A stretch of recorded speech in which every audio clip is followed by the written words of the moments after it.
uma chance para o Bezerra também aparecer no filme.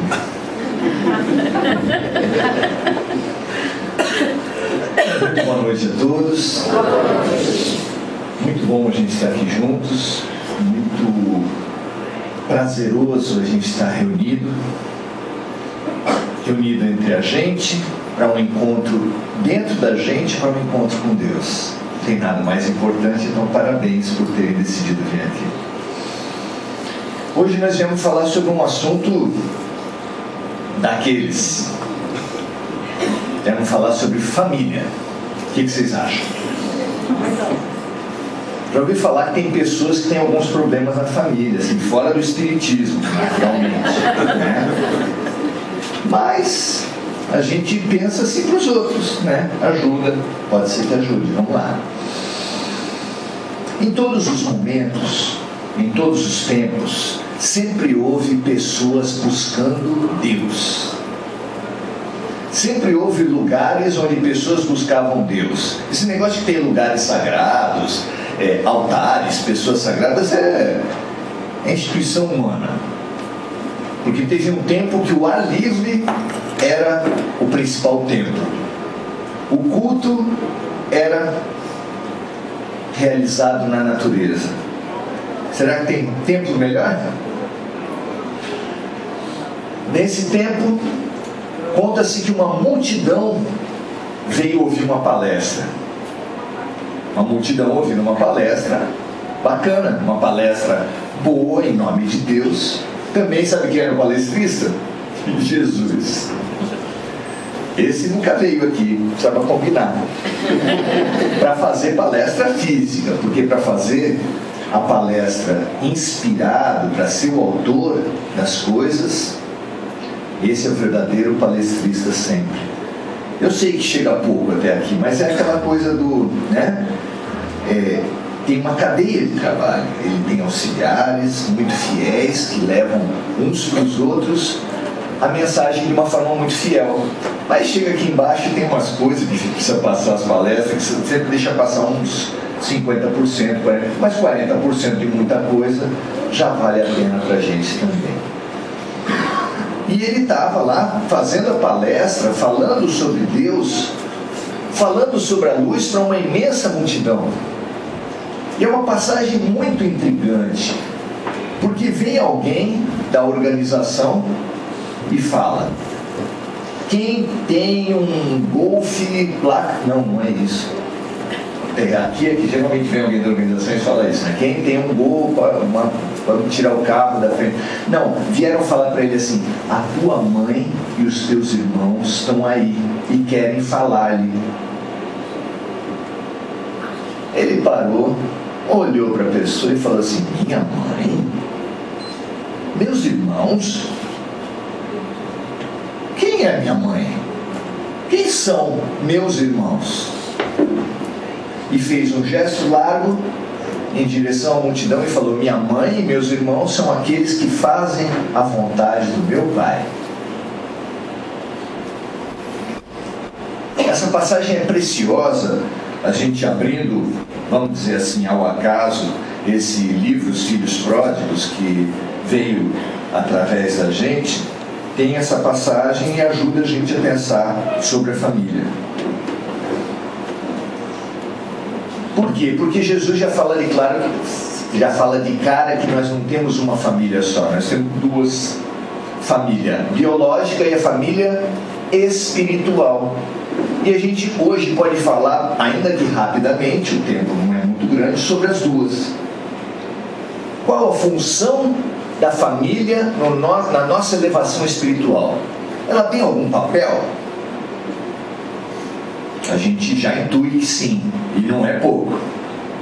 O que acontece é que nós estamos na vida em aprendizado, e para qualquer pessoa aprender, ela precisa errar. Ela erra com os outros e os outros erram com ela, e isso é a coisa mais natural e mais esperada. Nós é que fazemos um drama, né? Parece aquelas adolescentes, chegam em casa toda: nunca mais quero falar com a Thaís, porque não sei o que e tal. Mãe olha aquilo e fala: caramba, no dia seguinte vai sair, filha, vai com quem? Ah, com a Thaís, mãe. E você fala isso com essa cara? Não brigou com ela ontem? Mãe, ontem foi ontem. Hoje é hoje. A gente que dá muito drama para essas coisas. Tanto os adolescentes quanto os adultos e as mães, né? A vida não pode ser tão pesada assim. A vida flui. A vida flui. A gente não precisa guardar mágoa para a vida toda, não é verdade? Sejamos mais adolescentes, de um dia para o outro acabou. Errou? Errou. Ah, erraram comigo. Grande coisa. Grande coisa que erraram com você. Ué, nós estamos numa escola. Você erra com todo mundo, por que não pode errar com você? Quem estiver sem pecado, que atire a primeira pedra. Ué, por que ficar carregando mágoa? Ficar carregando culpa por tanto tempo? Que coisa inútil. Que fonte de doença é pra gente? Não, mas esse não é o assunto, você ainda está nisso. Mas esse é o nosso assunto. A gente está carregando peso inútil há muito tempo. E como a gente carrega esse peso e sabe muito pouco aplicar o remédio para essa doença, porque o remédio para a mágoa e para a culpa é o... Vai cair na prova. Então vamos lá, vou fazer de novo a pergunta, porque senão não vai dar jogo. Então nós erramos muito, erram conosco, nós guardamos mágoa, guardamos culpa, e isso nos adoece muito, e o remédio para essa doença da mágoa e para a culpa é o... Aê! Beleza, estamos melhor. Vai cair na prova, se liga, fica esperto. Então, como a gente sabe falar, mas não sabe fazer, não é verdade? Ou vocês são pão de perdão aqui? Também não. Como a gente sabe falar, mas não sabe fazer, e às vezes não sabe nem falar, a gente vai carregando muita mágoa, muita culpa, e aquilo vai entorpecendo a vida da gente. Não é uma dose só de veneno, é muitas doses de veneno. A gente fica grogue. E Deus, Jesus, a luz, o alto, fica com muita compaixão da gente, carregando tanto peso, tão envenenado como a gente vive. E aí eles falam assim: o que eu posso fazer para esse pessoal largar as mágoas e as culpas, já que eles não sabem perdoar? O que? Como fazer para libertar a humanidade de si mesma? Essa é a questão de Jesus. Como fazer a humanidade se libertar dela mesma? Aí eles criaram um mecanismo, uma usina de reciclagem de lixo, uma clínica de desintoxicação. Como funciona essa clínica de desintoxicação? Em primeiro lugar, a pessoa vem para a Terra e esquece das vidas passadas. Esquecer já é alguma coisa, já é um caminho para o perdão, não é verdade? Esquece das vidas passadas, já começa a solucionar as coisas. Depois, coloca a pessoa como um ser muito dependente. Vocês já repararam como o animal humano é o animal mais dependente que tem? O peixinho nasce, já vai. O cavalinho nasce, fura a placenta com as patas dele mesmo, já sai meio desengonçado, dá 2 passos, 3 passos, já está saindo. Mas o ser humano, quanto tempo demora a infância do ser humano? Ultimamente 30, 40, 50. Tem gente mamando com 50 anos. Mãe, me dá de mamar. Só falta isso para cá fralda. Bom, mas mesmo sem a piada, né, na prática, digamos assim, mais material, sem a dependência psíquica, a gente realmente demora muito tempo. E esse tempo é precioso. Esse tempo de autonomização é precioso, porque faz a gente mamar no inimigo. O que você acha disso? Ai, Maurício, que blasfêmia. Toda mãe tem que amar os filhos. Vamos deixar um pouco a literatura e o romantismo de lado, né? Filhos têm dificuldades enormes com mães, e há mães que têm dificuldades dificuldades enormes com os filhos. Sim. A gente só fala das grandes rejeições, mas às vezes as pessoas não colocam filho em lixeira, não colocam em saco plástico, mas mesmo assim enfrentam enormes dificuldades. Um dos mitos que os pais não admitindo atrapalha muito a criação de filhos é que pais amam filhos sempre igual, não tem afinidade, não tem preferência, não tem nada. É verdade isso? E a gente fica repetindo, e as pessoas adoecem por causa disso. Pais têm afinidade com filhos e filhos têm afinidade com os pais. Sim, senhor. Sim, senhor. Isso não é pecado. Fazer da afinidade e preferência é outra questão. Dá 2 bifes para um, mais presente para um. Aí é complicado. Mas a afinidade é da natureza, e isso acontece. Admitir isso é fundamental, inclusive para você administrar bem na hora para não dar preferência. Se você não admitir isso, na hora você vai acabar dando preferência, dando mais, privilegiando um filho frente ao outro. Isso é muito ruim. Isso é muito ruim. Mas como a gente não sabe perdoar, Deus coloca essa usina de reciclagem de lixo chamada família para a gente. E é na família que você vai se deparar com desavenças, com dificuldades. Puxa, por que eu tenho tanto problema na família? Por causa disso. Porque a família é uma usina de reciclagem de lixo. Sabe a cunhada? A sogra. Pois é. A gente vai atraindo irmão. Irmão, impressionante como tem irmão que se ama, mas se odeia. Aliás, é quase que a regra, né? E é isso. Por que será? Porque Deus precisava, por compaixão da gente, criar um ambiente onde a gente fosse obrigado, quase, a se reconciliar. Por que obrigado a se reconciliar? Em primeiro lugar, pelo imperativo biológico, que faz a criança instintivamente saber que ela depende. Se eu não me submeter nos primeiros meses, nos primeiros anos, instintivo, não precisa ninguém falar para ela.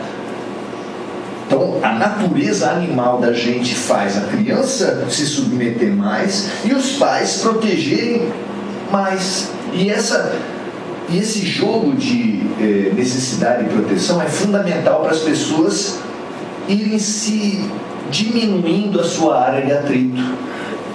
Sabe como é que é? Além do imperativo biológico, tem um imperativo moral, que é refletido nos 10 mandamentos. O mandamento: honra teu pai e a tua mãe. Porque mesmo que a gente não tenha muita afinidade, a gente, né? É muito gozada essa cena. A pessoa começa a se queixar da mãe, daí o outro começa a criticar também, e fala: peraí, é a minha mãe, não vem falar não. Mas tu estava se queixando. Mas é minha, eu falo. O maior xingamento que tem não vamos repetir. Só para vocês imaginarem. Todos nós sabemos que xingar a mãe é uma instituição nacional, né?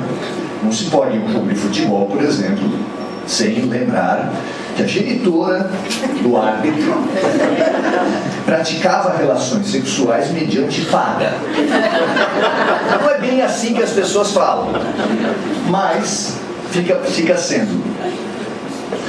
Então, nós temos essa usina de reciclagem de lixo, e saber disso é precioso. Saber dessa função da família biológica para a nossa evolução espiritual é precioso. Por quê? Porque você encontra com antipatia, e essa antipatia dentro da família precisa fazer você ampliar o teu leque. Não é só você contra ele. É o quê? Duas almas estão se encontrando há várias vidas. Uma prejudica, na outra é prejudicada. Numa prejudica, na outra é prejudicada. Vai parar quando? Vai parar quando essa história? Quando? Essa é a pergunta que o teu amigo espiritual, teu protetor, está fazendo para você hoje. Mesmo a gente não tendo problemas em família, tá? Então estamos sendo perguntados: quando vai parar essa guerra? ora um, ora outro. Quando a gente vai aprender a diminuir as áreas de atrito, a se perdoar gradativamente, porque o perdão não é sim ou não. O perdão é gradativo, ele tem graus de perdão. A gente perdoa só até a página 2, né? Perdoa, mas não quer mais ir pela frente. Daqui a pouco só consegue não se vingar. Às vezes já é uma grande coisa. No primeiro momento depois vai passando o tempo, você precisa avançar. Jesus termina esse avanço falando assim pra gente: amai os vossos inimigos. O que vocês acham dessa? Não. Se perdoar já é complicado, mas tem grau, e a gente vai chegar lá, porque a gente precisa se libertar. Perceber que a maneira de se libertar é se reconciliar, é perdoar, é se arrepender, porque a culpa também complica muito as relações. Quando você errou, tem gente que é profissional, é protagonista, é decidido em todos os lugares, mas tem uma relação, às vezes com o marido, às vezes com o filho, que ele se submete. Por que se submete tanto? Porque traz no inconsciente, ela não sabe nem porquê, a sensação de que errou muito com aquela pessoa. E quem erra muito pelo pensamento humano, quem erra tem que ser castigado. E aí eu vou inconscientemente procurar castigo. Se a pessoa vem lá e castiga, ela fala: eu mereço. Não é uma coisa consciente, é uma coisa que está aqui dentro. Ela fala assim: eu errei e quem erra tem que ser punido. Isso não é de Deus, isso é dos homens. Porque para Deus é assim: quem erra tem que aprender, não tem que ser punido. Mas a gente tem esse pensamento e isso faz mal aos outros, porque a gente quer punir os outros, e faz mal a gente mesmo, porque a gente quer se punir. E esse remédio não adianta também. Ninguém melhora com punição. Precisa ir para uma penitenciária para aprender isso? Alguém aprende com punição? Alguém se melhora com punição? Punição não melhora ninguém. É o perdão, é o recomeço, é nova chance. Todo mundo merece uma nova chance. Nos filmes falam de uma segunda chance, mas tem terceira, quarta, quinta. Mestre, quantas vezes eu devo perdoar? Pedro perguntou. Até 7 vezes. Ele tinha uma esperança, né? 7 vezes, tá bom, né? 7 vezes pra gente, pensa bem, é uma tarefona. Não vos digo que 7 vezes, mas 70 vezes 7 vezes. Isso quer dizer que todo mundo que é cristão deve comprar um caderninho por pessoa e começar: perdoei uma, pelas minhas contas dá 490, certo? 70 vezes 7, não é isso? 490, então você tem que perdoar 400. A esperança de Jesus é que a gente se canse de escrever e falar assim: bom, é para perdoar sempre. Por quê? Porque senão vão ficar carregando lixo. Quem quer ficar carregando lixo? Quem quer ser acumulador de lixo espiritual aqui? Quem quer ser massacrado pelas suas mágoas e pelas suas culpas? Ninguém, mas também a gente não sabe perdoar, então Deus vai induzindo o perdão pelo esquecimento, pela instituição da família, pela autoproteção, pelo instinto, pelo imperativo biológico, pelo imperativo moral. Mas Jesus, nessa passagem, falou de uma outra família. Minha mãe e meus irmãos são aqueles que fazem a vontade do meu Pai. Olha que família interessante essa. Nós temos também uma família espiritual que se irmana quando busca a Deus. Quando busca o quê? Pela palavra? Eu sou um cristão, eu sou uma pessoa de Deus. É isso que Jesus falou? Meu pai, minha mãe e meus irmãos são os que fazem a vontade do meu Pai. Então a gente se encontra, a gente se irmana com Jesus na prática, quando está fazendo o bem, quando está fazendo o certo, quando está fazendo o que é justo. Ali a gente pode falar, não adianta cantar bem cantado: entra na minha casa, entra na minha vida.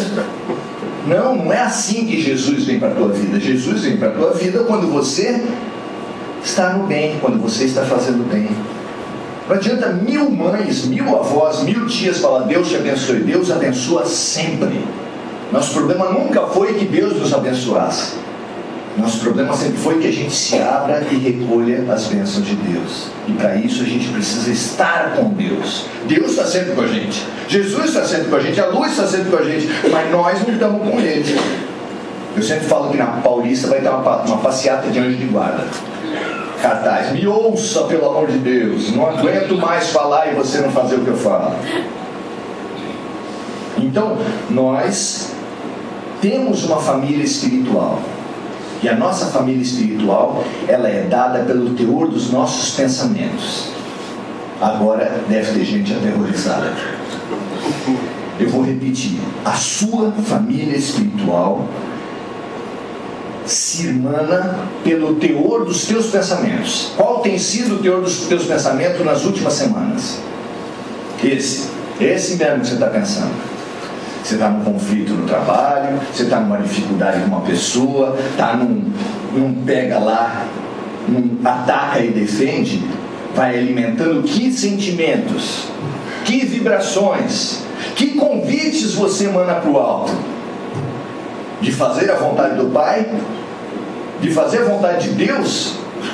Talvez não. E com esses convites de mágoa, rancor, vingança, raiva, você vai atraindo outros magoados, raivosos, outros seres pesados também. E a tua família espiritual acaba sendo aquela. Você está cercado de pessoas com o mesmo teor que você. É assustador isso? Imagino que sim. Passa a Lava Jato e você? Faz uma oração. Deus ajuda, pelo amor de Deus. Pelo amor de Deus. Eu estou num carro Brasil. Esse carro é meu, está em alta velocidade. Eu não posso falar mal e atacar o motorista. Tem lógica. Você está no teu carro com a tua família dentro, o motorista é ruim, é bêbado, não sabe nada, e você começa a encher o saco dele. Quer dizer, ele além de tudo ainda vai ter a tua perturbação, vai melhorar? Se a gente xingar bastante o Temer, o Brasil melhora? Ou a Dilma, ou o próximo, ou a próxima? Não vai ser assim que o Brasil vai melhorar, é claro que não. Então a gente faz a nossa oração para que o que ele errou, ele vai receber, ele vai ter que pagar, mas ele, que eu digo, é todos, né? Azuis, vermelhos, cor-de-rosa, roxo, cinza, tudo. Mas nesse momento que ele consiga tomar o melhor, fazer a melhor decisão. Ele, o Trump, o Putin e outros mais. Porque nós precisamos deles. Orar por eles é a coisa mais lógica a ser feita. Endereçar ódio é a maneira mais clara dele errar mais. Porque o Putin e o Trump, se tiverem bastante ódio, se forem dominados pelo ódio, a humanidade acaba. Simples assim, só isso. Então, nós precisamos perceber essa família, que você está fazendo família o tempo todo, a cada pensamento que você joga, que você produz, que você deixa emergir de vocês, você está constituindo uma família. Essa é a má notícia pelo passado, porque a gente tem cultivado pensamentos ruins, mas essa é a boa notícia para o futuro, porque se você começar a vigiar os seus pensamentos e produzir bons pensamentos, você vai fazer outra família. O que você acha disso? Quem manda no seu pensamento? Quem manda no seu tempo? Diga-me o que pensas, o que sentes. Eu te direi com quem andas e eu te direi quem és. Esse é o ditado popular ampliado. Mas teve um momento em que foi revelada uma particularidade da família espiritual. Um momento que eu imagino que até o mundo espiritual deve ter parado. Os animais, as plantas, todo mundo deve ter parado quando um discípulo perguntou para Jesus: Mestre, nos ensina a orar. E ele começou assim: Pai Nosso. Pai Nosso. Vocês não falam assim, Pai Nosso. O que isso fala da família espiritual? Quem é a nossa família espiritual? Na prática, ela é condicionada pela nossa sintonia, pela nossa vibração. Mas pela natureza, nós temos uma família espiritual pela natureza. Quem é o nosso pai? Deus. Mas ele é pai de quem? Só dos santistas, dos corintianos não. Claro. Só dos espíritos, dos católicos, dos evangélicos não. De quem Deus é pai? Se Deus é pai de todo mundo, nós somos o quê? Irmãos. Nós humanidade, nós universo, nós seres humanos e os vegetais, e os animais e as coisas, nós somos o quê? Uma grande família. Nós temos uma família na prática que é pela condição que nós ostentamos no momento, e a condição vai atrair gente da luz ou gente das sombras, mas temos uma família pela natureza, pela condição de nascimento. E todos nós nascemos de Deus. Todos nós somos criaturas do Criador. Portanto, todos nós, e aí eu estou falando para encarnados, desencarnados, para animais, vegetais, para brasileiros, argentinos, até Argentina é irmão nosso, para terrestres e extraterrestres, para seres de todas as condições, nós somos irmãos. Essa é uma revolução que, se a gente só pensar em Pai Nosso, não falar em mais nada, porque Pai Nosso a gente já virou meio automática, tipo hino nacional. Ouviram do Ipiranga as margens plácidas de um povo heróico, um brado retumbante. O que eu falei? A gente repete desde criancinha, mas não tem a menor noção do que fala. E a gente fala Pai Nosso e não reflete sobre isso. Eu sou irmão de tudo que existe. Francisco de Assis não era lunático ao falar assim, irmão sol, irmã lua, irmã cadeira, irmã parede. Ele não era louco.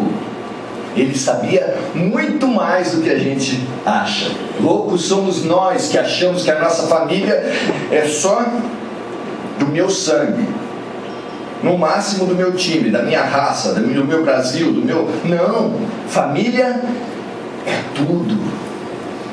E esse é o outro segredo para você acelerar a reciclagem do teu lixo espiritual. Não só olhar para as pessoas com quem você tem dificuldade dentro da família, também no trabalho, etc. E também os obsessores espirituais, você olhar para eles como irmãos seus, você olhar para eles como inimigos com quem você precisa se reconciliar para se libertar da mágoa, do ódio, para não ficar carregando esses pesos absurdos nas costas, mas também ver em todos eles irmãos seus, que tem dentro deles Deus. Nós trazemos Deus dentro da gente. Nós quem? Todos, Pai Nosso, Pai de todos, fraternidade universal. Quando a gente consegue olhar as pessoas do sangue ou sem sangue, da raça ou sem raça, da religião ou sem religião, com esse olhar, a gente vai estar muito mais próximo, dando passos muito mais largos para se livrar desse passado de pesos, de mágoas, de culpas, para a gente finalmente se abrir para o futuro de luz para o qual nós estamos reservados. É uma questão de olhar. O Espiritismo não vai mudar a tua vida em nada, mas pode mudar a tua vida em tudo. O que você acha disso? Quem veio aqui esperando que comprou um carro melhor, que tem a promoção do emprego, como hoje são julgadas as religiões, desista. Mas Se você esperar do Espiritismo que mude o teu ponto de vista, que você pare de olhar só para o mais restrito, só para o mais material, só para o teu interesse, só para o teu imediato, e passe a olhar as pessoas, as relações e, no caso, a família, do ponto de vista da eternidade, você veio para o lugar certo. Sem mudar nada, os fatos amanhã permanecerão exatamente os mesmos. Você pode ter outra atitude, ver o que era problema como solução. Ver o que era problema como solução. Porque se Deus não tivesse a extrema compaixão de colocar as pessoas com quem você tem dificuldade na mesma família, por quantos séculos, por quantas vidas você ia continuar carregando mágoas? Por quanto tempo você ia continuar doente do espírito? Tanta gente morrendo na fila do CREI, e finalmente você conseguiu uma vaga e o cirurgião é ótimo. Você vai estar triste? Você tem que estar feliz, porque um monte de gente morreu, você mesmo tem que fazer exame, consulta 3 meses, quando consegue a consulta de retorno, o exame já venceu, parece que nunca mais ia dar certo, e finalmente você conseguiu o teu tratamento. Nós estamos em tratamento, o grande hospital é a família. Festejemos a família que nós temos, agradeçamos a família que nós temos. Ser grato a quem nos faz bem, a nossa avó, um tio, uma tia, nossa mãe, nosso pai, pelo bem que eles nos fizeram, é fundamental. Mas festejar as antipatias, as dificuldades também, porque elas são reflexos de você do passado. Nós somos herdeiros da gente mesmo. Então, hoje, nós somos convidados a olhar nossa família com gratidão. E olhar para Deus com gratidão por ter constituído essa família, por ter nos dado a chance dessa encarnação, pulando a fila do CREI, e nos dar o melhor cirurgião, o melhor tratamento, porque o melhor tratamento e o melhor cirurgião para as nossas mágoas e para as nossas culpas é exatamente a pessoa que você tem do seu lado. Porque se o médico é bom de verdade, aquele remédio que ele mais insiste em dar deve ser o mais importante. Concorda comigo? Se Deus está insistindo tanto em te dar pessoas que ficam ali direto com você, é porque esse é o melhor remédio para a tua vida. Pai, mãe, filhos, o melhor remédio para as nossas vidas. É amargo?